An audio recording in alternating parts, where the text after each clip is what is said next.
Bwana Yesu asifiwe. Rafiki mpendwa mtazamaji na msikilizaji, hongera kwako mpendwa mtazamaji na msikilizaji mwaminifu wa Theology Jesus TV, na kuombea Mungu akubariki kwa muda wote ambao unatoa kwa ajili ya kujifunza Biblia kupitia lesoni ya shule ya Sabato.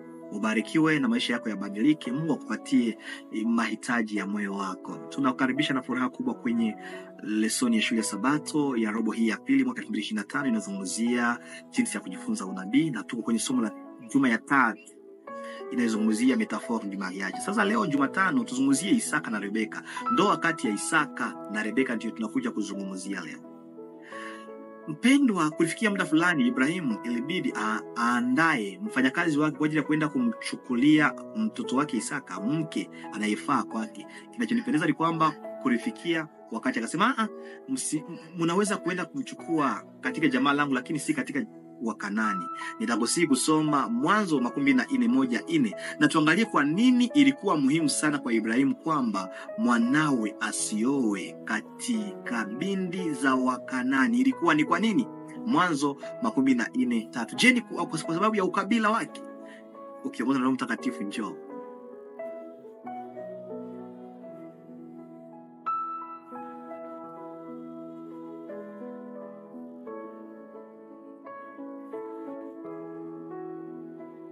Mpendwa mtazamaji na msikilizaji, utaona kwamba haidhuru usia wake uonekana kuwa wa kipekee kiasi gani, swala la Ibrahimu lilikuwa ni la kiroho, si la kikabila. Kuna watu alikuwa na ukabila, haikuwa mambo ya ukabila.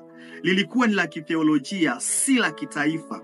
Ibrahimu alijua vizuri sana upotovu wa kimaadili wa desturi za kidini za Wakanani, kando la ibada yao ya miungu ya uongo, na alijua jinsi ambavyo ingekuwa rahisi kwa mwanawe kuanguka katika desturi hizo kama angeoa miongoni mwa wale ambao ni Wakanani waliokuwa kiabudu miungu isiyofaa.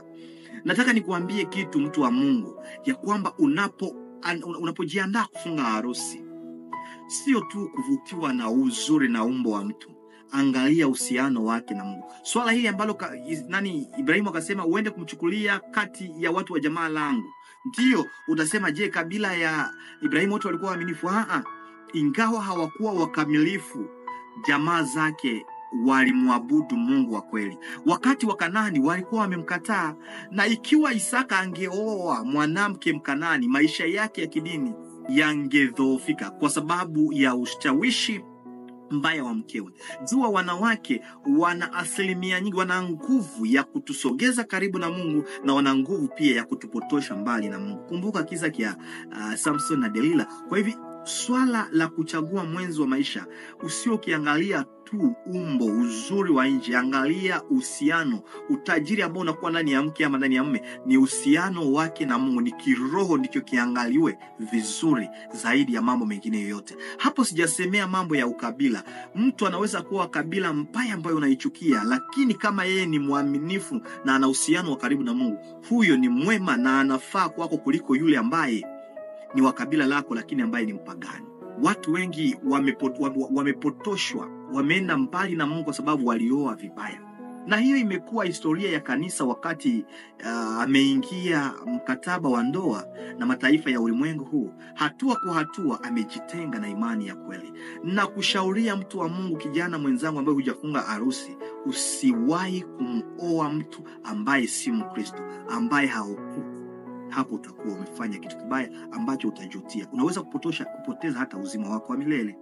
Kipengele kingine maalum cha hadithi hii ni ukweli kwamba Rebeka aliulizwa ikiwa anataka kuolewa, kwani kulingana na desturi hakuwa na chaguo lingine. Kwenye Mwanzo 14, 15, 51, 57, 56 hapo na 9.